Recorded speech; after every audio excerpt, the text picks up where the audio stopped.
జై తెలంగాణ అందరికీ నమస్కారం. మరి పొద్దున్నుండి హైదరాబాద్ జాగృతి జనం బాటలో భాగంగా హైదరాబాద్ జిల్లాలో నిన్న మొదటి రోజు, ఇవాళ రెండో రోజు 3 నియోజకవర్గాల్లో పర్యటన చేస్తా ఉన్నాం.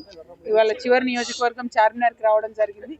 మరి చార్మినార్ నియోజకవర్గంలో చార్మినార్కి కూతవేటు దూరంలో చాలా బిజీ ప్రాంతం కాబట్టి ఇక్కడి నుండి బస్ షెల్టర్ని 2004లో తరలించి ల్యాండ్ టు ల్యాండ్ ఇచ్చి ఫారూక్ నగర్ అనే ఏరియాకి పంపించి ఇక్కడ ఏదైతే చార్మినార్ ముందట ఖాళీ ప్రాంతం ఉందో ఇక్కడ 5000 గజాలు ఉంటే ఇందులో మల్టీ లెవెల్ పార్కింగ్ కట్టాలనే ఆలోచన ఉంది.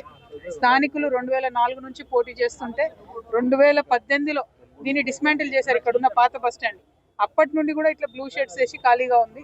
ఇది మన వెనుక కనపడుతున్నది 2023 అక్టోబర్ 10న వేసినటువంటి ఇనాగ్రేషన్ స్టోను, అంటే మొన్నటి ఎన్నికల ముందు వేసినటువంటి స్టోను మల్టీ లెవెల్ పార్కింగ్ కోసం వేశారు.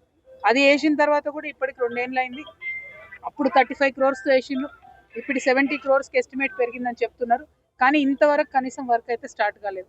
ఇక్కడ చుట్టుపక్కల ప్రాంతాలంతా బిజీగా ఉన్నాయి, బాగా రద్దీగా ఉంది.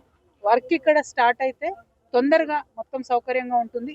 అంతకుముందు వేసినటువంటి ప్లాన్లో కూడా పార్కింగ్, షాపింగ్ కాంప్లెక్స్, హోటల్, రకరకాల అంశాలన్నీ పెట్టిండ్రు. ఎందుకంటే మనం చార్మినార్కి యునెస్కో అవార్డు తీసుకోవాలంటే మరి పత్తర్గట్టి నుంచి ఏరియా అంతా కూడా మనం పెడెస్ట్రియన్ జోన్ చేసుకోవాలని అనుకున్నాము. పెడెస్ట్రియన్ జోన్ చేసుకోవడానికి కూడా చాలా డబ్బులు వచ్చినాయి. అది పూర్తయింది. అక్కడ నుంచి ఇంకా హాకర్స్ని కూడా పంపించలేదు. హాకర్స్కి సపరేట్ ప్లేస్ ఇస్తామని చెప్పారు. దాని మీద కూడా మరి మాట్లాడినటువంటి సందర్భాన్ని మనం చూస్తున్నాం.